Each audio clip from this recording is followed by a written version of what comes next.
Пристигна во нашето студио и Милорад Цаич Цајо. Неговото име е синоним за ноќниот живот во Скопје, но во она време кога Скопје важеше за најголем ноќен клуб на Балканот. Цајо, добро утро. Добро утро, секој утро. И на сите гледачи на Алфа телевизија. Знам дека не милуваш многу рано да стануваш, но ти благодарам што дојде за нас и за нашите гледачи. Прво, морам да станем рано, бидејќи сум државен службеник. Голема благодарност до Министерството за спорт и до министерот, затоа што ме ослободија да бидам твој гостин во твојата емисија. Така е, па тогаш и јас им благодарам. Цајо, секако дека ќе зборуваме, најави веќе на гледачите дека зборуваме за големата ретро забава или по нашки кажано ретро журка, која што оваа година по 8 пат ќе се одржи за секогаш млад, но неминовно е да се навратиме малку повеќе назад. Ајде прво да се обидеме да го сместиме во некоја временска рамка, она време кога нели важеше Скопје за најголем ноќен клуб. Кои беа златните години на ноќниот живот во Скопје? Беа, велам, затоа што сигурно не се веќе, така? Искрено се да појаснам. Таму пишува и во некои часописи. Имам голем јубилеј оваа година. Да, 45, ќе стигнам до таму. Да, ќе се навратиме и на првата журка, тоа била во 1980-та, така? Но ме интересирајте да речеме, ако сакаш да почнеме таму, 1980-та година, дали веќе тогаш беа започнати тие златни години или тоа беа првите чекорчиња? Тоа беше фактички убавите златни години, ама до 23 часа. Значи, дискотеките се полнеа негде во 19 часот, до 23 часот максимум беше Искра, затоа што автобусите после тоа, последниот е 23:15, 23:20, зависност дали е тоа седмица, петка, 57, 19, двојка. Ако го испуштиш, значи тој последен автобус, рачуне, пешке си одиш на кај дома или ќе го чекаш, имаш автобус негде во 0 часот и 25 минути или како беше, не знам, или 45 минути. Значи многу време требаше да се чека. Ама тешко си на тебе дома кога ќе дојдеш, така е, особено за женските, па нели? Тоа време, мислам, беше сосема друго и воспитувањето на младите мораше да биде точно на време да си дома. Вестите последни тогаш нели имаше прва и втора програма, немаше други телевизии. Беа во 23 часот и се знаеше дека после тоа треба да се спие. Али младината во тоа време, значи јас имав некои 17 години, беше желна за живот. Дискотеките беа преполни. Искра, забавите, например, јас кај што почнав, таверна е на 8 март 78 година отворена. Пред тоа беше рибен ресторан во рамките на Македонија Турист тогаш, и Мики Лазаревски, покојниот шефот, го зема и го адаптираше во дискотека.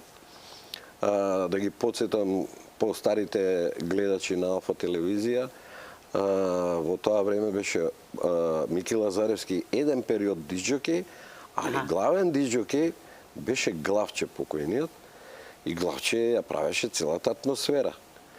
За целата таа значи еуфорија на диско, мислам дека и ти имаш фатено тоа време, иако си многу помлада од мене. Подоцна, да. Јас започнав со огниште, тогаш исто така ти ги... Да, ти почна со полноќните забави. Со ноќните и тие траеваа до 1 часот беше, така? Не, од 23 часот почнува до 3 сабајле траја.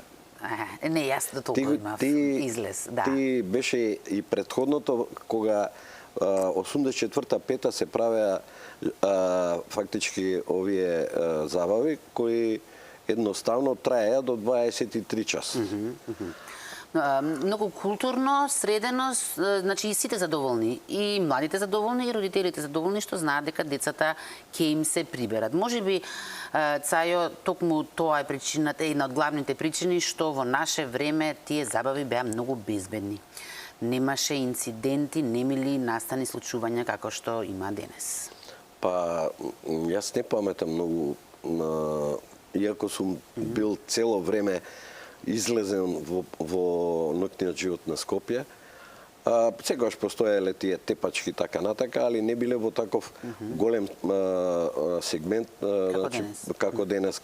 И немало очигледно лудо возење, штом со автобуси се возеле Сообраќајот луѓето. беше многу намален. Се знаеше искра. Фичо, 101, Југо, тие значи што беа има повеќе средства, возеа голфови, тогашни ТАС или не знам Форд, па Мерцедеси, али тоа не беше некој голем сообраќај како сега.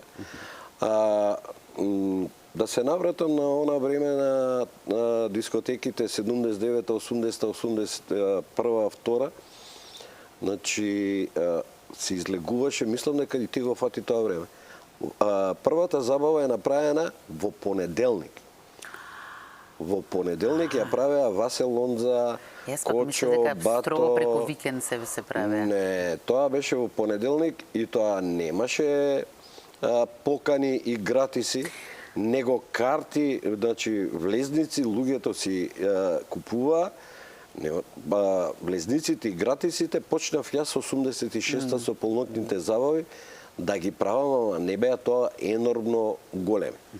Токму ова кога спомена со влезниците, да речеме денес едноставно, многу лесно можеш брзо да раструбиш дека ќе има некоја забава. Так. И социјалните медиуми, ево и гостување во Да. телевизија.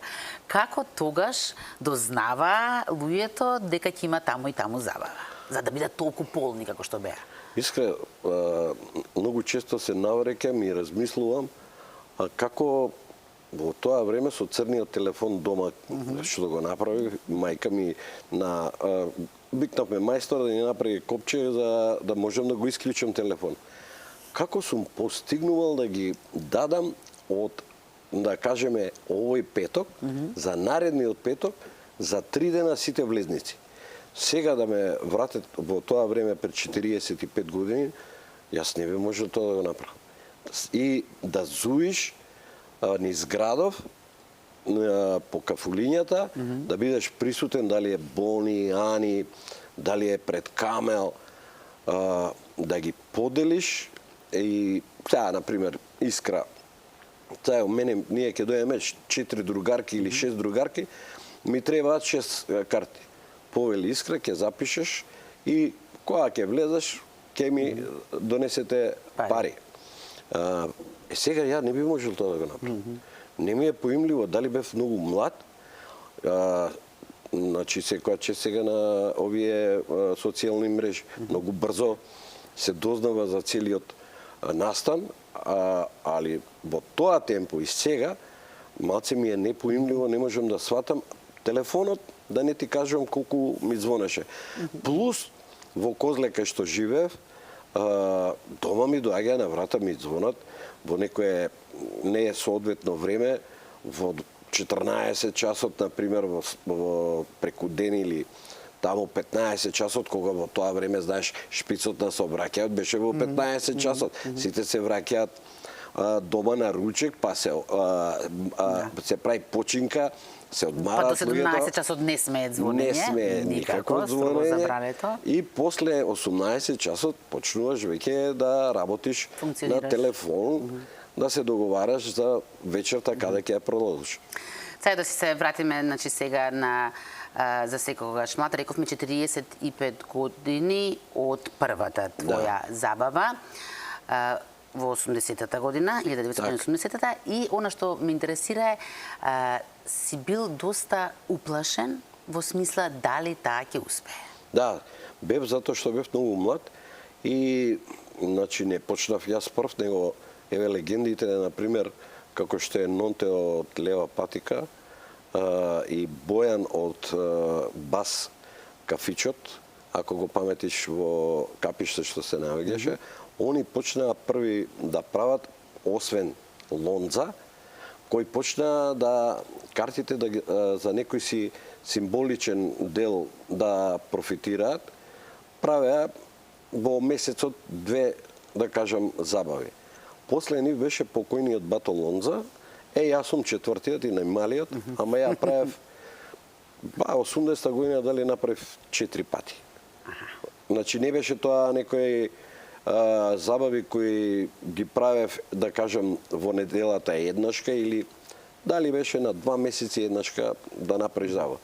Континуитетот веќе го направив во 82 година, кога се отвори дискотеката Огниште, ама тогаш немаше полнокни забави, него правев еднаш месечно и тие беа од 19 часот до 23 часот, се знаеше редот на нештата, после тоа се затвора дискотеката и секој си оди по дома да не го испушти последниот автобус. Инаку беше Скопје било секогаш желно за журки. Луѓето не ги сватија потребите на младата популација, дека младата популација во тоа време сакаше да се забавува. Ти ги паметиш најубаво, значи интимниот дел кога се правеа родендени журки во своите домови и почна да се случуваат многу несакани работи, затоа што оној кој е организатор, значи ако е негова журката или роденденот, значи ти набавуваш пијалоци, храна и така натака. Па се соочуваш со падобранци. Така, тоа ми беше муаветот. И заради тие падобранци, од интимен дел се префрли во јавен објект и значи нашите гледачи да знаат, забавата е направена како синоним во Македонија да се замени интимниот дел во јавен објект. Тоа е исто како сега кога прават младенците свадба и да ти дојдат неканети гости. Да. Затоа беа тие карти, покани и така натака и тоа се префрли и стана традиција веќе со години. Сега да видиме, и овде станува веќе збор за традиција, со оглед на тоа што 8 пат поред се одржува. Ова година, за разлика од минатата, нема да биде во спортска сала. Се покажа, предпоставувам, како неуспешно во спортска сала? Не. Така да кажам? Идејата беше... Не неуспешно во смисла на посетеност. Беше многу посетена, но нешто фали во спортската сала, така? Не, јас сакав да ги малце добив инспирација, бидејќи бев менаџер на Нокаут и инспирацијата ми беше песната Временска машина и во самиот текст има еден дел каде што вика врати го времето во диско ритамот. Значи јас сакав луѓето да ги вратам во диско, да се потсетат на убавите времења како беше во диско, бидејќи многу од мораш во дискотека да ги вратиш, да се вратат во диско времето. Многу луѓе искра беа презадоволни од Борис Трајковски, од Јане Сандански, од тие забави, него едноставно вика Цајо, вика малце не потсекаш, вика као на игранка. Да, школските игранки. Да, у сали кога се правеа, а вика друго е дискотека. И многу ти е добар изборот, затоа што оваа година се прави во евент центар, поранешен Колосеум, кај нова железничка, кој изгледа фантастично. Значи е опремен со најмодерна технологија, буквално има се што треба. Капацитетот е ограничен. Капацитетот е видно помал од минатата година, што значи треба да се побрза со билети. Ја мислам дека веќе има добра продажба на карти и дека ланската година негде недела дена пред настанот беа веќе продадени картите. И сега е таа еуфорија во тоа темпо, значи се продаваат близниците. Ако некој има тапкароши? Тоа нема више. Нема више тоа. Значи, онлайн продажбата е многу позитивен, значи, како пример, затоа што нема веќе продажба многу на самата билетара и мене ми беше поентата да ги вратам луѓево да се почувствуваат внатре као дека ете не сме заборавиле како изгледаат дискотеките, иако сме во некои години, затоа е оној мој познат слоган за генерациите кои порасна, но никогаш не стара. Не старе. За да не вратиш во диско ритамот, во диско времето, сигурно голема улога ќе игра и музиката. Ќе имало повеќе диџеи? Па не, јас го смалувам сега овој дел тој сегмент, ќе би има тројца диџоки. Па да, повеќе сакам да кажам, нема да е еден диџеј, да. Минатата имаше 5 диџоки, али по социјалните мрежи имаше мала критика и така да овој пат решивме да направиме еден сублимат од одлични некои си стотина нумери, песни, кои ќе бидат презентирани на самите посетители. Затоа што на социјалните мрежи имаше коментари се супер, ама 3-4 пати една иста песна се повторуваше. И не сакам такви коментари. Треба да ја повториме, да ја запамтиме.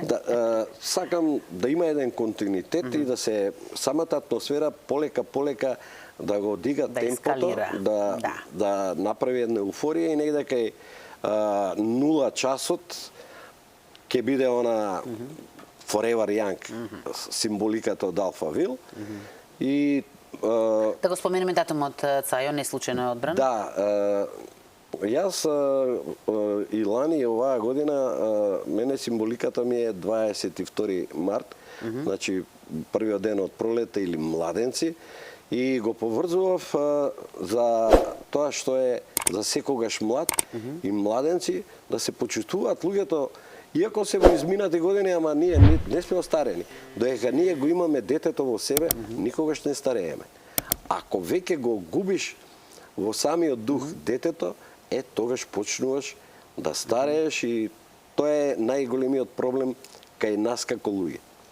Сега многу ти благодарам на ова подсетување за овој важен настан. Пак можам да кажам дека е важен затоа што тоа чувство што може да го добиеме кога ќе бидеме таму, не може на друго место. Па ја мислам, Искра, ова го правам за сите граѓани на град Скопје, па и пошироко и Македонија, нека повелат, нека дојдат на 22, почетокот е од 21 часот. Ова го правам затоа што многу од тие генерации кога ќе ме сретнат, Цајо вика на твоите забави, вика на Forever Young, се гледаме со луѓе што не сме ги виделе по десетина години. Па доколку некои специјално допатуваат, тука патуваат од странство ќе се вратат специјално. Како за матурските, да речеме. Најинтересно е што сите се сепак луѓе кои работат, вика друга ќе отидеме на службен ручек или не знам во кафуле, ама тамо ќе видиме дали тројца, четворица. А овдека се гледаме со луѓе, баш не потсеќаш кога на времето на Огниште, на таверна, на хардрок, на МНТ. Значи буквално оние најубави моменти од 80-тите години кои имаше прекрасен ноќен и 90-ти прекрасен ноќен живот во Скопје. Тоа може да го почувствуваат на 22 со почеток во 21 часот, рековме. Ти благодарам, Цајо.